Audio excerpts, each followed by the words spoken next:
Yes. Ladies and gentlemen, I just got done reading all 30,000 words of The Fight We Choose, and this is my initial thoughts on it. It's good. I wish the world building was a little better because I'm not going to get into it in this. I just want to give my initial thoughts, my first thoughts on this, and it is actually really good. The ending was great. And God bless this author. He went for the cheesy route. He went for the emotional route. And while it didn't invoke a tear out of my eye, it did give me some feeling of watching those old school like '60s cheesy romances or a lot of the cheesy romance movies where it has like that emotional ending. I loved it. Uh, I loved the actual thing. Now he did mess up a few things in terms of firearms logic, in terms of firearms knowledge, but I'll give it to him, probably say he was probably doing it as a joke. And yes, one of the things was 45 ACP, or must stop in power. My 4 to 5, because they don't make a 4 to 4, or 4 to 6. You know, the whole FUD thing of, the 45 ACP is basically just 45 American Colt pistol. In reality, it actually stands for automatic cartridge pistol, or basically the actual terminology for ACP, when in reality, I'm not going to fault him for it. I was having a fun time with that point in the book. I was having so much fun with it that I'm just going to chalk it up to him having fun. Basically, it's so serious, but he wanted to basically insert some fun into it. And that's definitely a joke I would do, honestly, on my channel.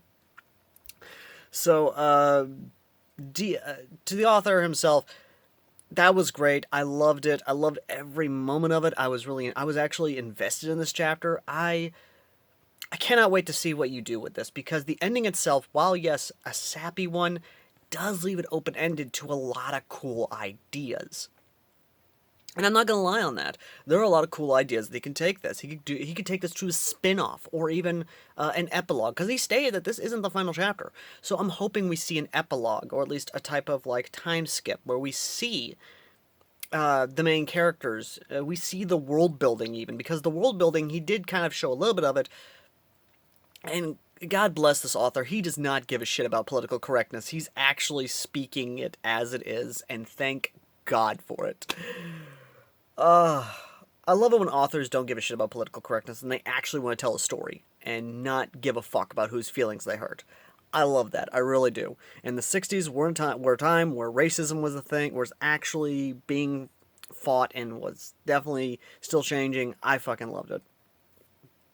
Again, I love the world building. I love everything about it. This chapter is really good, and again, it's just I can't praise it enough.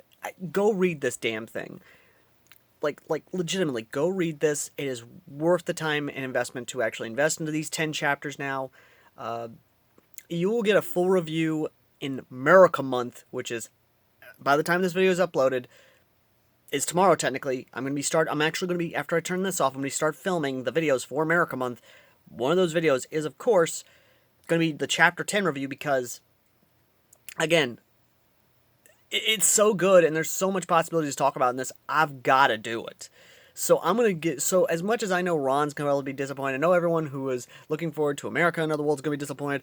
I gotta talk about this chapter. I really do, because it is a really good chapter. It shows a lot of good character development, a lot of good character depth, especially for the Queen of the Warrior Bunnies. There was a lot of character development in that. There was so much more to it. More American might being shown off. And again, I really am looking forward to where this turns out and pans out. To the author, thank you for actually making a really well-crafted story. And I can't wait to check out your other one, which is Freedom Rings, and see if that's any good. Anyway, I know what I've said is incoherent, but overall, I do like the story. If there's one negative I gotta say about it, is probably just I wish there was more world building. Not like overtly explanation of world building. No, just a little bit more, a little bit more. Like let's see how the people are reacting to the end of the war, or to the end of everything. Let's see how the people are reacting to the Americans, or let's look at some children being taught American history, or at least English language. I want to see some interactions with the within the Allness Hill, within the society of America, between these people and America, between the soldiers and the beastmen, and all this other stuff. Again, I want to I want to see how this world grows. I really do. But either way, though. Thank you all for watching. As always, I've been Airsoft Al, the common man's airsofter who reviews online fan fictions that are actually well written and honestly well good.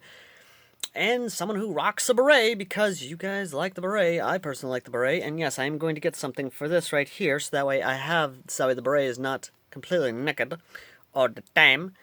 And that's about it, ladies and gentlemen. Thank you all for watching. As always, I've been Airsoft Al. And let me know in the comment section down below what you think of Chapter 10 of The Fight We Choose, or what your initial thoughts are on the whole thing as a whole. And as always, ladies and gentlemen, I will see you all in the next video, and of course in America Month. Till next time. Later.